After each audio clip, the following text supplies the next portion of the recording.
Presiden Republik Indonesia Prabowo Subianto merespon bencana banjir yang melanda di wilayah Jabodetabek. Prabowo memfokuskan perhatiannya di wilayah Bekasi lantaran disebut lokasi terparah yang terkena banjir. Keterangan ini disampaikan Kepala Kantor Komunikasi Kepresidenan Hasan Nasbi di Istana, Jakarta, Selasa 4 Maret 2025.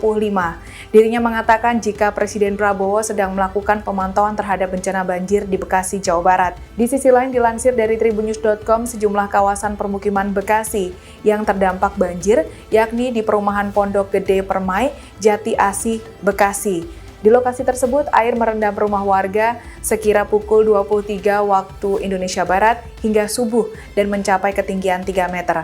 Perlu diketahui, banjir ini terjadi akibat hujan dengan intensitas tinggi di wilayah kota dan Kabupaten Bekasi.